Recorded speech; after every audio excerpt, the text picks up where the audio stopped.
Well, he's a cutie pie. I might put him in Potomac. Okay, yes. Yeah, he can come right on to Potomac.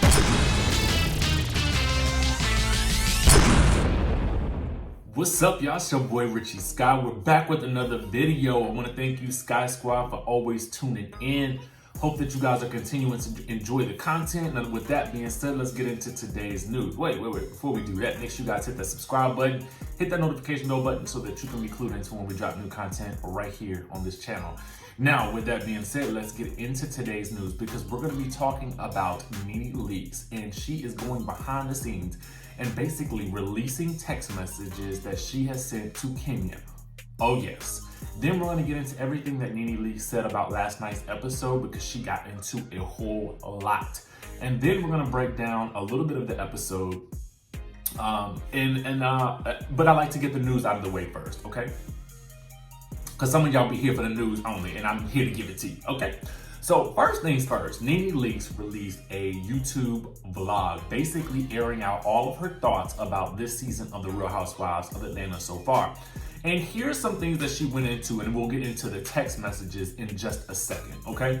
So first she addresses Marlo sitting in the room or being in the room and hearing the other girls talk about her and not saying anything. Basically, she's saying that from what she's seeing, Marlo is sitting in rooms where people are talking about her and discussing her negatively, and she's not coming to her defense. She insists that if, as she's a real friend, she would not let somebody else do that.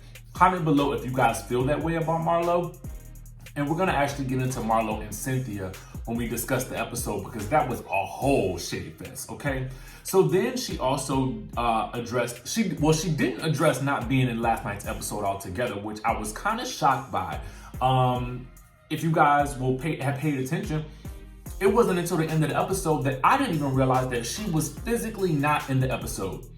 However, her name was constantly brought up. Well, it was brought up several times throughout the episode. So in my mind, it was almost like she was there, but she really wasn't there. But she did not address that in her vlog from last night at all. She did address some things that Eva has been saying about her, basically not knowing where they're coming from. From her perspective, she feels as though what she did to Eva was not wrong. Eva said that she wasn't going to talk to her mic, but the producer said she could not take off the mic, so she had to basically go and have a conversation with Eva. She said that in that conversation, Eva did not say anything incriminating, and if she felt like she was going to, she would have just said, "You can't talk about that right now. We can't talk about that. I'm mic'd."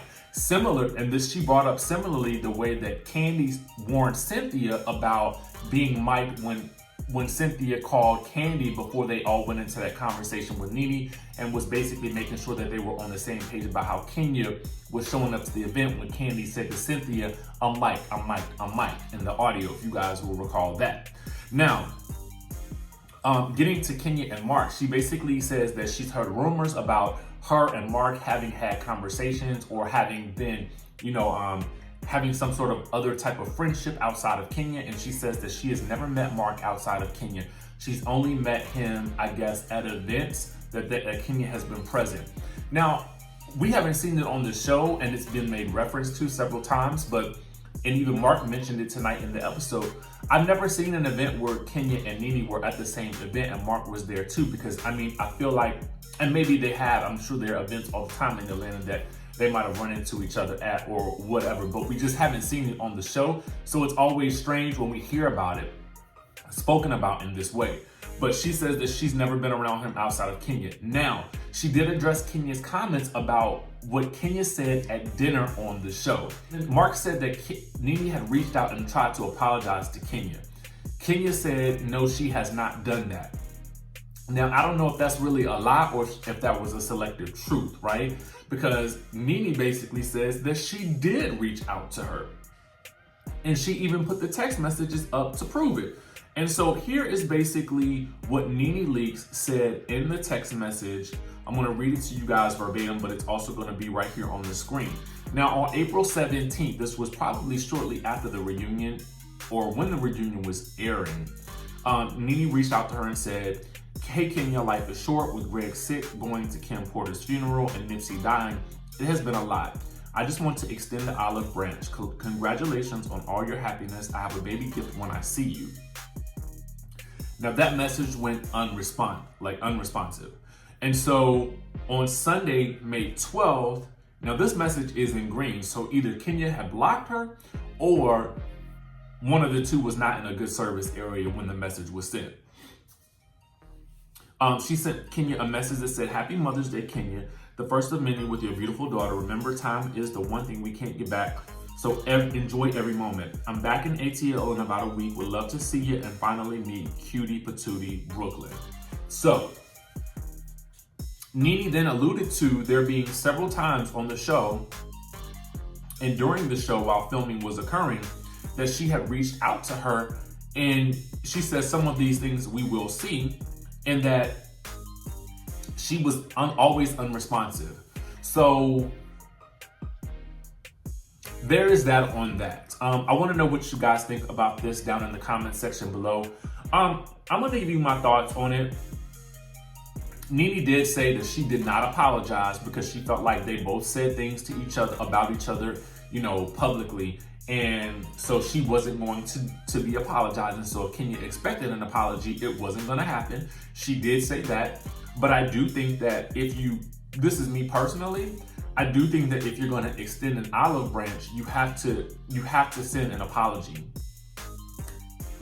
That's just me. I really think that if you want to smooth things over, because those text messages to me kind of almost like glossed over the fact that you guys had beef.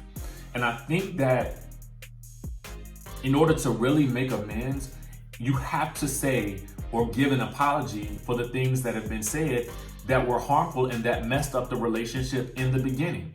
Whether or not you feel like you were ultimately right or wrong, I feel like if you're going to extend an olive branch, it probably should be an apology. And I think that it should probably be done on camera. And the reason I say that is because otherwise we as a viewing audience don't really understand how the relationship was mended. Just like we didn't get to see Tanya and Nene make up, it just seemed, it was glossed over. I mean, and I didn't like that. As a viewer, I was like, I really wanted to see that moment because I felt like that would have been organic. But lo and behold, they can't be bothered with showing Nene in the episode in order for us to see what actually is happening and how she's working her way back into the group, or how somebody else might have reached out and chosen to make the apology happen. Who knows? We don't even know what happened. All we know is that every time we're flashing to it, we just happen to see a flashback of it. And that's not cool. I don't want to see that. And as far as Eva is concerned, I mean, it's like she's not even on the show. It's like, I mean, the girl is basically a FaceTime friend on the show. That's it. We see her more in FaceTimes than we do on the actual show. And I don't know if that's because she's pregnant or not, but y'all be the judge of that. Let me know down in the comments what you think. And let me know what you think about this whole situation with Kenya and Nene. I'm curious to see what you guys are thinking about this, these text messages. Now, meanwhile, I've already talked about, let's get into the show. I've already talked about Eva being on the show via FaceTime, Nene not being present at all. I want to go ahead and touch right into Marlo versus Cynthia, because that whole situation where they sat down with each other was a complete and total shade fest. First of all, Cynthia was saying that she wouldn't be shocked if the snake was Marlo. Marlo comes in kind of shady, is like she's not used to the area, and when Cynthia reminds her that the Bailey, one of them Bailey properties, see now I can't even remember, is over in the same area. Marlo is like, Marlo clearly can't keep up with Cynthia's business endeavors, and neither can I, because when Kandi talked about them all, I was like, oh dang, I forgot she had that. I didn't even, there's a lot to keep up with regards to Cynthia's business enterprises as well as Kanye and Todd's, but we'll get to that in a second. And Cynthia promptly explains, I know it's a lot to keep up with. Marlo is annoyed that Kenya came to the event, and Cynthia basically tells her, well, you invited her, so she came. And Marlo's incensed because she doesn't realize how Cynthia doesn't recognize that basically Kenya's entrance in the event caused chaos and really kind of derailed the attention. It took the attention away from Marlo's wigs and put it on Kenya Moore hair care. So there was that. And basically when Marlo tries to call Cynthia out on that relationship with how Kenya talks to her, which is problematic. That deserves a video unto itself, and I'm probably gonna give it to you guys. But Cynthia basically says, well, our relationship is different. And Marlo asks, are y'all lovers? I mean, listen, I get it. I was here for Marlo asking that question. I mean, it was shady. It's obviously not true, but it was still funny. It was funny, okay? Marlo says that she just doesn't want her back in a relationship where she's getting punked. But I just want to say, Marlo, it's too late for that because Cynthia is constantly getting punked by Kenya. And we see that blatantly. We've seen it all season, but we definitely see it in this episode. Cynthia basically tells her you can lay your wig on your end table every night and not worry about that, okay? So I guess that was Cynthia's attempt at a comeback. But the whole lunch was just shady. Cynthia wants to know if they're really friends, and Marlo is really upset when Cynthia asked if she was the snake that recorded her and asked her if she's recording her right now. And I get it, you know, if somebody comes to you and thinks like, why would, like, for real, I mean, honestly, if somebody came up to me and asked me if I was recording them in conversation when I know that I could easily have a recorded conversation just on camera, why would I do that? Especially if Cynthia, you should know whether or not you talk badly about Nene or not to Marlo. You should know that. So having to ask Marlo is even kind of, I get it, but I don't get it. Moving right along. Let's talk about Ole G, okay? Kandi versus Todd. Todd opening up all these businesses. Now, Kandi did make a post on social media basically clearing up that she's the one who's in charge of her money and that they use their own money that they make together for these business enterprises. Now, we learned that there's going to be about $660,000 that they're going to have to be put into these buildings for renovations and such. And Kandi's like, don't try to tell me about success because I'm basically more successful than you. And you need to slow your roll because we spending up all the money. And if there is a recession like the people are predicting, we need to be ready for it. And I'm here for Kandi with that. I mean, I get it. I get the endless grind and the hustle, but Kandi is right. Listen, ultimately, you got to take care of your relationship first. Making money is good, and you will always. My belief now about money is that it's cyclical. Okay, if you know how to make money, you can keep making it. But you also got to be smart with how you invest it, right? And it seems like Todd is on a wild goose chase with a lot of these things, and none of them are really taking traction or getting that momentum that Kandi would like to see at this moment. And honestly, it sounds like she just wants to spend time with her man, and they can't even do that because they're concerned about all of these business endeavors. I'm gonna tell y'all this: y'all need to have a date night set, and you need to stick to it. Okay, a weekly date night and stick to it. And don't be going on dates with this toxic couple. Okay, let's just go ahead and get into this whole situation with. I'm not going to talk about Cynthia Bailey's event because I touched on that last week. I told you guys exactly what was going to happen with Kenya spilling the beans. But what I will say though is I was here for Kandi in this episode altogether. Kandi to me was my favorite person. She is the MVP of this episode, okay? The way she got into Kenya tonight, I was so excited because I was like, yes, you need to put her all the way in her place. And she didn't just give it to her in a short, like they gave it to us all. I was so excited and here for that. But I'm gonna touch more on Kenya in another video. But I do wanna touch lightly on this whole situation with Kenya, Mark, and then the couple's dinner.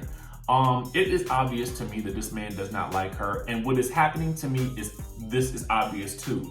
When they're together, I feel like he takes on the more dominant role and he's kind of insulting to her, right?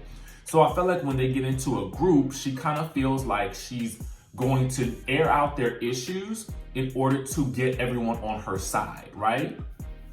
And I see this happens with couples a lot. You know what I'm saying? I think that sometimes you'll see a couple and they have an issue and it kind of gets brought out when they're with other couples, and which is fine if it helps each person see what's going on. But I don't think he was really seeing what she was saying, and I don't really feel like what she was doing in this moment was cool. I don't know. She basically rewrote the story of how she told Cynthia about the proposal. She basically said that their wedding day was the second best day of her life. Not even and that was second to her winning Miss USA. It wasn't the day her daughter was born, which Kandi pointed out, which was odd. I mean, there was so much going on. He was defending Nene the entire night. I mean, it was a lot. I really honestly just think that these two people should not be together in any way, shape, or form. And I was just over the whole situation, and I cringed the entire time I was watching.